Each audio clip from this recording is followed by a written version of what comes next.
Fala, meus amigos traders, tudo bem com vocês? Eu sou o Ari da Bolsa. Primeiro a gente te treina e depois a gente te contrata para a mesa proprietária. É sempre um prazer estar com você. Eu sou o CEO da TH Traders e sempre a gente traz um vídeo especial para falar sobre um assunto de bolsa de valores para ajudar o seu crescimento tanto técnico como o seu conhecimento da bolsa de valores. Você que é um fã da Bolsa de Valores, né? E hoje o nosso assunto é sobre os contratos futuros. E então eu vou te explicar exatamente o que é um contrato futuro e de onde ele surgiu e tudo mais. E o mais legal é que no final da aula eu vou te ensinar como que a gente opera aqui na TH Trades os mercados futuros de índice, de dólar e outros contratos futuros, tá bom? Então, seja bem-vindo ao nosso canal. Chega mais! Como você que já me conhece, sabe que a gente começa sempre com uma meditação. E você que não me conhece ainda, seja bem-vindo ao canal. Se inscreva no canal e vem meditar com a gente antes de pensar em bolsa. Vamos fazer sempre uma meditação para que a gente possa evoluir aí no nosso trato conosco mesmo. E hoje eu quero ler para vocês o famoso Salmo 22, que fala assim, ó: O Senhor é meu pastor, nada me faltará. Em verdes prados, ele me faz repousar. Conduz-me junto às águas refrescantes. Restaura as forças da minha alma. Pelos caminhos retos ele me leva, por amor do seu nome. Ainda que eu atravesse o vale escuro, nada temerei, pois estás comigo. Vosso bordão e vosso báculo são o meu amparo. Preparais para mim a mesa, à vista dos meus inimigos.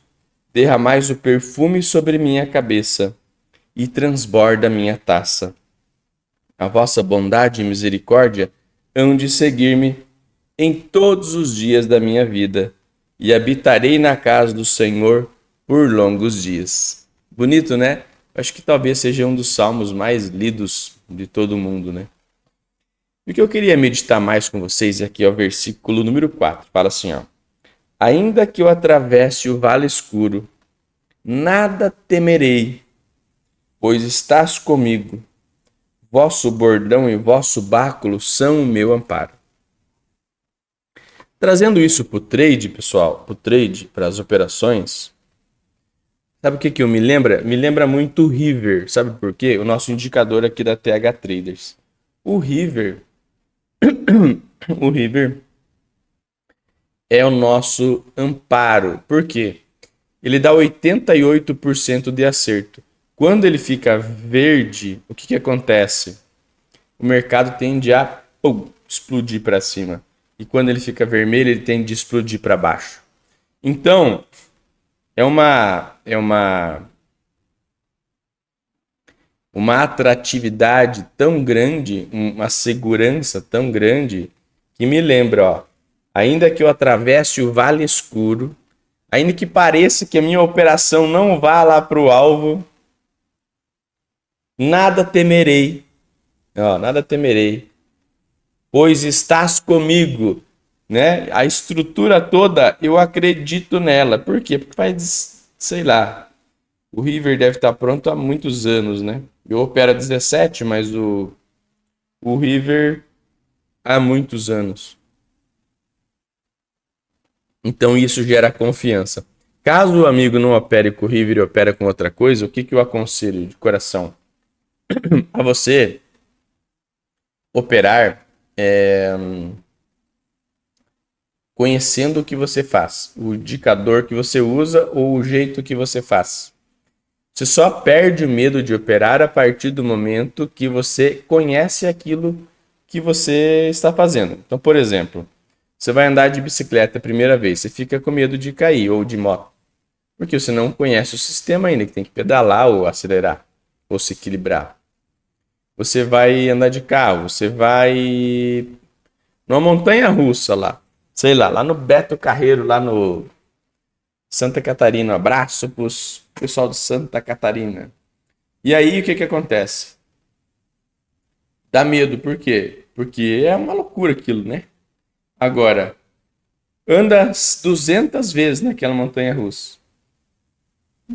O mais certo é que provavelmente na mais de 100 vezes lá, 200 vezes, você não vai mais sentir medo. Você grita porque quer, né? Porque já sabe onde é a curva, o que vai fazer, qual que é a sensação, tal. Então, mesmo em coisas bem extremas assim, a gente perde o medo depois que a gente conhece. Depois que a gente conhece. Ó, quem é casado, por exemplo, às vezes tinha medo de conversar com aquela mulher lá quando era solteiro, né? Aquela lindona, nossa, o que eu falo pra ela? Não posso falar coisa errada, senão ela não vai me querer. Depois que você tá casado há 10 anos, 20, 30 anos, o que acontece? Aí você fala abertamente, né? Porque você perdeu o medo. Perdeu o medo. Vamos lá, vamos falar sobre os contratos futuros. Obrigado pela sua sintonia. Se você gosta do nosso vídeo, taca o dedo nesse like aí, tá bom? Vamos falar então um pouco da história dos contratos futuros? Vamos lá. O primeiro especulador com contratos futuros da história, você sabe quem é? A primeira referência sobre negociação a futuros da história ocorreu entre 625 a 558 a.C., com Tales de Mileto. Ele era um matemático, astrônomo e filósofo grego, bastante questionado sobre a utilidade de sua profissão. Tales previu, com 9 meses de antecedência, uma excelente colheita de azeitonas. Isso mesmo. Então, o que aconteceu? Lá na época dele, lá na época de Aristóteles, né? Sócrates. Então tinha esse Tales de Mileto.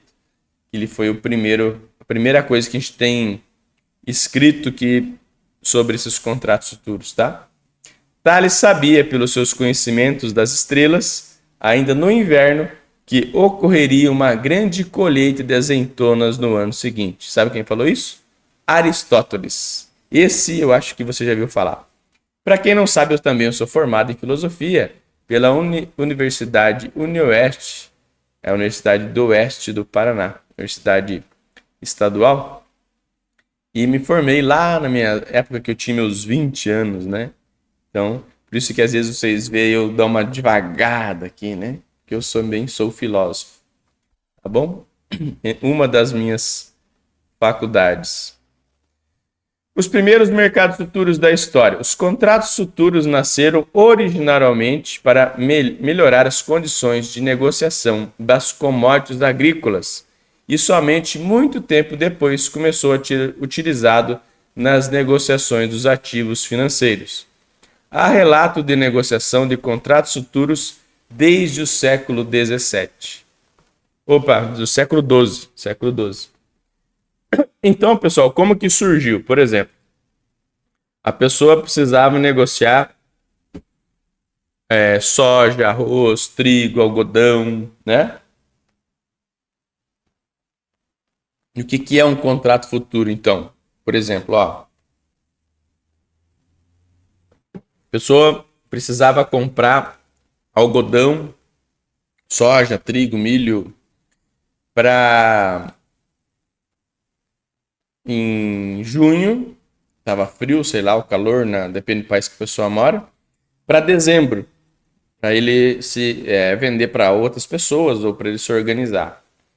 Então, ele começou a ir lá no amigo dele que vendia lá o trigo, a soja lá, e falou: eu preciso de milho, de trigo para em dezembro.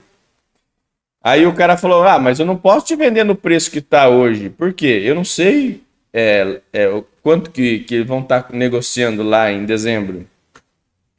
E aí surgiu os contratos futuros de commodities. Então o pessoal: não, eu te pago um pouquinho mais, você garante para mim ali que você me entrega? Garanto. Então tá, combinado. E surgiu os mercados futuros, entenderam? Com as commodities. Depois o pessoal viu que deu muito certo esse tipo de negociação, aí que foi parar lá no setor financeiro, tá? Aí começaram a negociar os futuros de moeda, futuro de tudo hoje em dia. Hoje em dia você negocia basicamente o futuro de qualquer coisa, tá bom? As especiarias orientais. As negociações a futuros na Europa medieval não restringiram-se apenas às commodities agrícolas e seus produtores. A história do último milênio foi marcada pela admiração dos europeus a determinados produtos importados do Oriente. Durante séculos, Constantinopla, atual Istambul, capital da Turquia, funcionou como elo de ligação mercantilista entre o Oriente e o Ocidente. Na Europa, a partir das Cruzadas, levantou-se o consumo das especiarias oriundas da Ásia, em especial ervas aromáticas e temperos. Para atender essa demanda, aplicou-se o comércio entre os dois continentes, através de várias rotas terrestres e marítimas, que uniam não apenas a Europa, mas também a Índia e a China. A dinâmica dessas rotas variou ao sabor das guerras e conflitos ao longo dos séculos, a partir da criação do Império Mongol entre os séculos 13 e 16. O comércio entre Europa e Oriente conhecia um período de prosperidade. Então, pessoal, você que gosta de história, tá aí um pouquinho aí da história para você. E uma grande coisa que o pessoal sempre conta, eu não sei se você já conhece ou não, chegou a minha vez de contar também, é o primeiro crash da história. O que é crash, pessoal? É a primeira cagada, né? Opa, desculpa, não posso falar essas palavras aqui. Que aconteceu nas negociações de futuros. O pessoal chamou de tulipamania. Tá? Tulipamania. Você que não conhece a história, presta atenção. Se liga que você vai ver o que vai acontecer nessa história. A tulipamania é considerada por muitos a primeira bolha do mercado financeiro. Bolha é o quê? Quando vai inchando o preço, vai aumentando, de repente, explode. É o primeiro relato, e aí o preço cai, né? Primeiro relato documentado das consequências que os contratos futuros podem gerar quando são utilizados como instrumentos financeiros de especulação. Introduzido no mercado holandês pelos turcos, em pouco tempo, as tulipas, aquela florzinha mesmo, tornou-se um símbolo de status entre a aristocracia holandesa do século XVII. Naquela época, para se comprar um único bulbo de flor, eram necessários 24 toneladas de trigo. É isso mesmo que você ouviu. Em 1624, uma tulipa do tipo Semper Augustus custava o preço de uma casa no centro de Amsterdã. A valorização sem precedente do mercado de tulipas fez com que os produtores intermediários passassem a negociar contratos de opções de futuros de tulipas. Não demorou muito para que esses contratos passassem a ser negociados livremente, apenas de forma especulativa, uma vez que com a forte valorização das tulipas, esses contratos também passaram a valer mais. Os intermediários especuladores passaram a preferir repassar os contratos a terceiro, vendendo com lucro, ao invés de exercer seus direitos de compra das tulipas. Quando o mercado percebeu que as tulipas não valiam o preço pelo qual estavam sendo negociadas, imagina, uma flor valendo pelo preço de uma casa, a bolha especulativa do mercado de tulipas estourou. Os intermediários passaram a vender os seus contratos a preços cada vez mais baixos, amargando grande prejuízo. Os especuladores que não conseguiam vender seus contratos não tiveram como honrar seus compromissos junto aos produtores, espalhando a crise para diversos setores da economia holandesa. Enquanto os contratos futuros eram negociados como forma de proteção do ativo objeto, tanto para o comprador quanto para o vendedor, o risco para as partes envolvidas no negócio eram baixos e controlados. Quando esses contratos passaram a ser negociados de forma especulativa, os intermediários deixaram de lado a relação com o ativo objeto e passaram a se preocupar em revendê-los com lucro, sem considerar as obrigações que tais contratos estabelecem. Os futuros não foram criados para ser instrumentos especulativos, mas sim para ser instrumento de proteção contra grandes variações de preço. Explicando melhor, então, a historinha que eu escrevi ali para vocês. O que aconteceu lá na Holanda, então, em 1600 e pouco? O produtor comprou a florzinha, estava lá $1, por exemplo. Aí vendeu para outro a 2, que vendeu para outra a 4, a 8, a 16, a 32, a 64 e foi subindo. E o preço virou astronômico, porque daí quem tinha tulipa era um status. É como que você hoje, por exemplo, tivesse lá um Tesla, um negócio bem diferente, né? Ou um iPhone há um tempo atrás, né? Lembra? Quando lançou, nossa, quem tinha um iPhone, né? Hoje quase todo mundo tem, né? Então, e eles viram que aquilo não valia tanto, era apenas uma flor e o preço caiu rapidamente e acabou quebrando muita gente. Então, isso tudo para explicar para você a diferença de especulação para contratos futuros. O contrato futuro não é feito para especulação, como a gente geralmente faz, né? Compra aqui o índice, compra o dólar, compra a soja, compra milho e vende mais caro e pega o lucro. A grande função que ele foi criado foi para quê? Para que o investidor, por exemplo, ele se proteja. Por exemplo, vamos supor que a Petrobras precisa, ela faz um contrato de entregar petróleo lá, entregar gasolina para um determinado país para dezembro, né? Do outro ano. E aí ele não sabe como vai estar o dólar, porque ele vai receber em dólar. Então o que ele faz? Como ele vai entregar daqui a um ano, no outro dezembro lá, ele vai lá no mercado de dólar, escolhe um player, né, um banco, e fala assim: olha, eu preciso me proteger, que eu preciso entregar tanto gasolina aqui, o petróleo e tal, ano que vem, daqui a um ano, só que eu não quero correr risco do dólar ou estar muito alto ou muito baixo. Eu quero saber exatamente quanto eu vou ganhar com essa negociação. Então, o que ele faz? Ele vai lá no mercado de dólar para daqui a um ano e ver quanto que o pessoal cobra, qual que é a diferença, o spread, essa diferença, qual que é os juros, que o banco me cobra para garantir o preço do dólar daqui a um ano. Aí o banco fala: hoje o dólar está R$5, mas eu vou te cobrar então 5,10 para garantir que você receba R$5 daqui a um ano. Combinado? Combinado. Então a Petrobras paga 10 centavos a mais, mas garante que daqui a um ano vai pagar R$5 naquele ativo.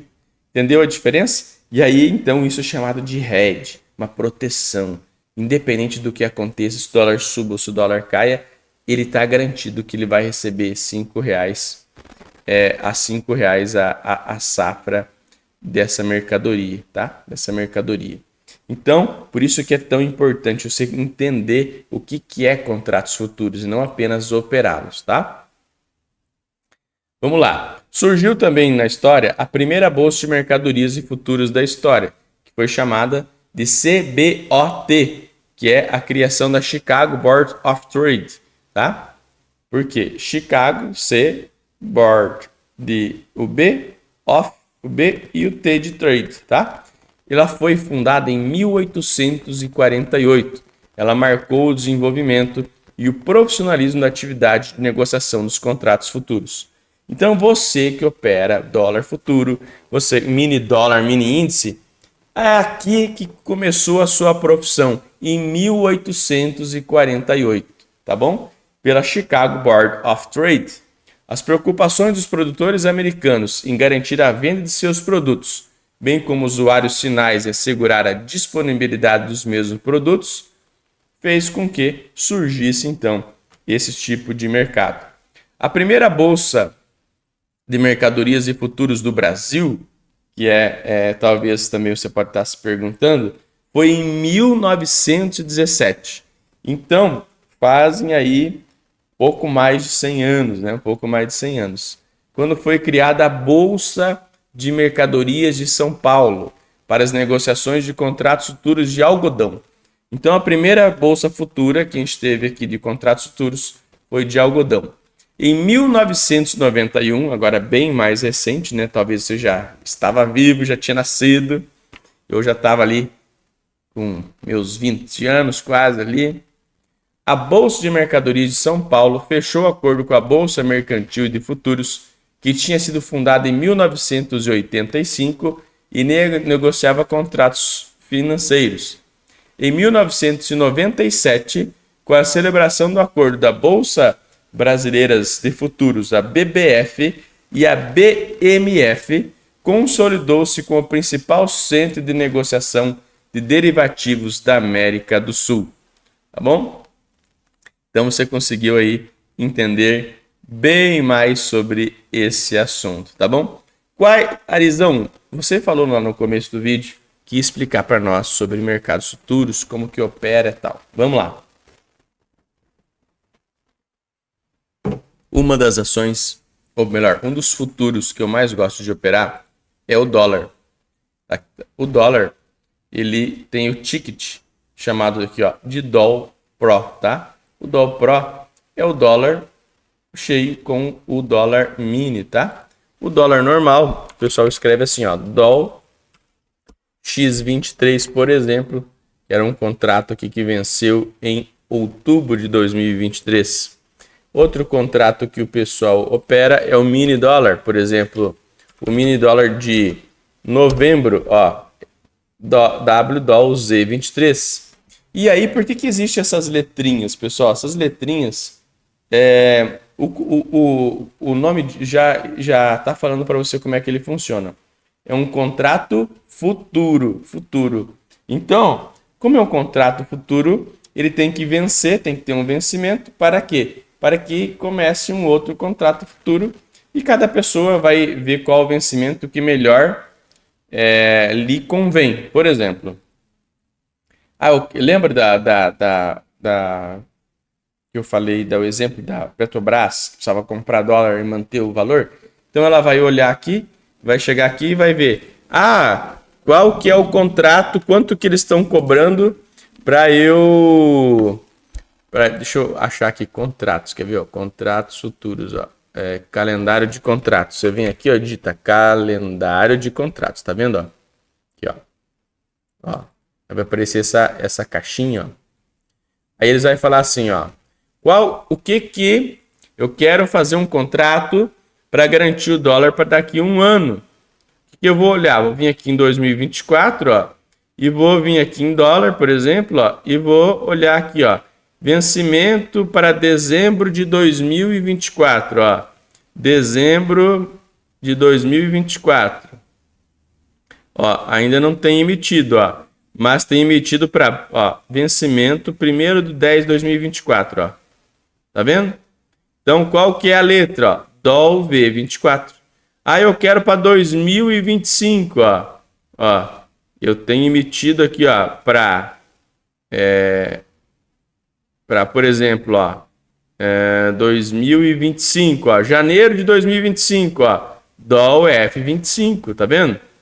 Eu quero para o final de 2025, ó, DOL V25, ó, vence dia 1º/10/2025. Então, se eu quiser comprar um contrato futuro de dólar para daqui 2 anos, eu posso? Posso. Entendeu? Eu posso. Posso sim. Caso você esteja vendo o vídeo de 2025, a gente gravou o vídeo de 2023, tá bom? Entendeu? Então, você pode negociar. Para isso, o contrato de dólar não é para você, não é o day trade, tá, pessoal? É óbvio que a gente faz o day trade, mas é um contrato de longo prazo. Você pode escolher o prazo que você achar mais interessante. Outro contrato que o pessoal opera muito é o contrato do mini índice, né? Mini índice. Então, ele tem esse ticket aqui, ó. WinFut, que é o índice futuro. E como que eu vejo aqui também, ó, vou aqui em calendário de contratos, ó. Calendário de contratos, ó. E aqui eu vou no índice, ó. eu quero, por exemplo, negociar para o mês 10 de 2024, ó, o INV24. Então você vai colocar ali o ticket de qual ativo você quer para quando você quiser.